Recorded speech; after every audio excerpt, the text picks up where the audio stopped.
विषय नहीं है, भारत की आत्मा का एक हिस्सा है। हमारा राष्ट्रगीत उस भावना का प्रतीक है जिसने सोए हुए, गुलामी में सोए हुए भारत के लोगों को जगाया, जिसने उन्हें हिम्मत दी कि ब्रिटिश साम्राज्य के सामने खड़े होकर वह सत्य और अहिंसा के नैतिक हथियारों के साथ सामना कर पाए। आज ये चर्चा एक भावना के ऊपर है और जब हम वंदे मातरम का नाम लेते हैं तो वही भावना हमारे दिल में उजागर होती है।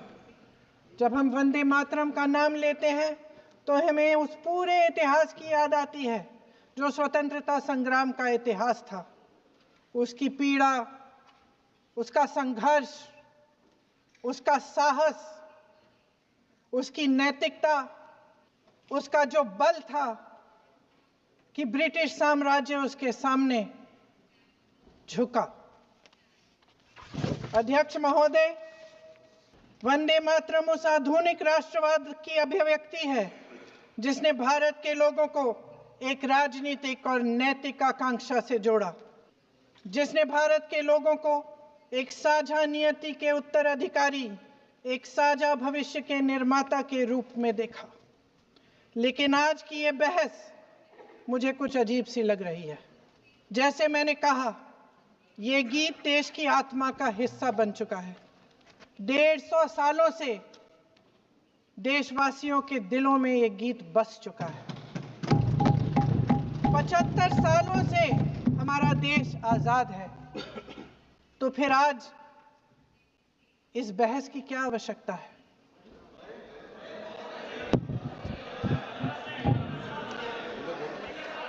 हमारा यहां मकसद क्या है? जनता से हमें दिया गया दायित्व, जनता का विश्वास, उनके प्रति हमारी जिम्मेदारी, हम किस तरह से इसका इस्तेमाल कर रहे हैं, हमें ये सोचना चाहिए। क्योंकि अब इस मोड़ पर हम इस सदन में अपने राष्ट्रगीत पर भी बहस करेंगे, क्योंकि इन्होंने कभी खोला ही नहीं। आज मैं क्योंकि ये संविधान जो राहुल जी सब तरफ दिखाते हैं सर, शायद इन्होंने इसके 2 पन्ने भी खोलकर नहीं देखे। अगर आप इसका प्रीफेस देखेंगे, प्रीफेस किसने लिखा सर? सुप्रीम कोर्ट के वरिष्ठ अधिवक्ता गोपाल शंकर नारायण जी उन्होंने लिखते हैं, our constitution was crafted by the finest and most emancipated minds of the time and thankfully not directed by the confused Nehruvian social policy that guided success governments। वो इनकी नेहरू जी की विचारधारा पर सवाल खड़ा करते हैं और उन्होंने लिखा है कि giants like B.R. Ambedkar, B.N. Rao, Sardar Patel, K.M. Munshi Alladi debate provisions to protect the basic freedom. उन्होंने श्रेय दिया है तो अम्बेडकर जी को, सरदार पटेल और आगे। सर इसके अगले पन्ने पे क्या लिखते हैं गोपाल शंकर नारायण, और ये इन्हीं का ही है सर, मैं नहीं पढ़ रहा हूँ, जो इन्होंने हाउस में दिखाया।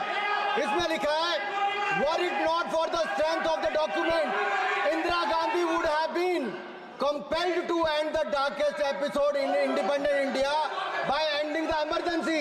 यानी कि संविधान की ताकत थी जिन्होंने इंदिरा गांधी जी की इमरजेंसी को खत्म किया था, तो इस संविधान की ताकत थी। और ये आपके इसके अंदर लिखा है, राहुल जी जो आप लेकर घूमते हो, कभी खोल के पढ़ो तो सही, कभी पढ़ा भी नहीं आपने। और इसमें आगे लिखा है सर, आप चेयर को बोलो, अधिकार दिया है, चेयर को बोलो, माननीय सदस्य चेयर को। जी अध्यक्ष जी, ये जो राहुल जी कॉपी लेकर घूमते हैं, इसी पे लिखा है कि इंदिरा गांधी जी की यातनाएं और इमरजेंसी को खत्म किया तो बाबा साहब अम्बेडकर के संविधान ने गरीब से गरीब व्यक्ति को उसका काम दिया। सर आप इसके प्रीफेस पे जाइए सर, आप इसके प्रीफेस के बाद फॉरवर्ड जो लिखा सर, ये भी सुप्रीम कोर्ट के बहुत बड़े वकील है, उन्होंने क्या लिखते हैं सर कि जब संविधान बना उसके बाद सर, देश आजाद होने के बाद पहले दिन से ही लेजिस्लेटिव और हमारी ब्यूरोक्रेसी सर, हमारी दोनों ने ही जुडिशरी के साथ सींग फंसा के रखे, जुडिशरी को नीचे दिखाने की बात की। सर ये मैं नहीं कह रहा, ये वही किताब कह रही है जो राहुल गांधी हाथ में लेकर घूम रहे हैं। सर मैं पढ़ के सुनाता हूँ, from the earliest years itself the legislative wing and the executive wing of the state, on the one hand, confronted the judicial wing on the other, with the accusation that they had vastly approached upon the powers not given to them, but given to the executive. The then Law Minister, on 28th October 1976, issued a strident warning to the judges of the Supreme Court. And I quote, sir, मैं quote कर रहा हूँ. An atmosphere of the confrontation was thought to be created by those whose duty it was to see that they did not encroach upon the field which did not legitimately belong to them. Nothing should be left undone now to ensure that such a situation did not recur. If even after the amendments confrontation continues, then I think it will be a bad day for the judiciary. ये कौन कह रहा है? उस समय के law minister कह रहे हैं. और क्या कहते हैं sir? Again, we are trying to save them from the temptation to intrude into the powers which do not belong to them. What we are doing today is not to save the people from the judges. ये कह रहे हैं, we are trying not to save the people from the judges, but really enabling the judges to save them from themselves. This was said during the emergency which hit the nation like tsunami and brought about the realization and the constitution could not be subverted. Sir, अगर ये संविधान जो बाबा साहब अम्बेडकर ने दिया उसी ने देश को बचाया. राहुल जी कभी इसको पढ़कर देखिए. गांधी परिवार और कांग्रेस पार्टी का पूरा कारनामे इसके अंदर लिखेंगे. कैसे आपने धज्जियां उड़ाई. एक तो एक. दूसरा, ये जो कहते हैं बीजेपी के लोगों को, सर ये मनगढ़ंत आरोप. सर ये अंगूठा काटने की बात करते हैं. इनके राज में सिखों के गले काटे गए, सिखों के ऊपर कत्लेआम किया गया. सिखों के बाद दंगे सबसे ज्यादा हुए तो कांग्रेस के समय हुए. और आपको देश से माफी मांगनी है. अगर आज भी नहीं मांगेंगे तो संविधान जितना मर्जी जेब में डालिए. आप संविधान को जेब में लेकर घूमते सर. इन्होंने संविधान को तार-तार करने का काम किया है. इनको देश से माफी मांगनी चाहिए. मुझे आपका संरक्षण इसलिए चाहिए था कि झूठे आरोप लगाने बंद करें. ये संविधान की रक्षा आपने कभी नहीं की. इमरजेंसी जैसा कालखंड आया और संविधान को बार बार तार किया, संशोधन किया, तो आपने और आपकी पार्टी ने किया. धन्यवाद सर.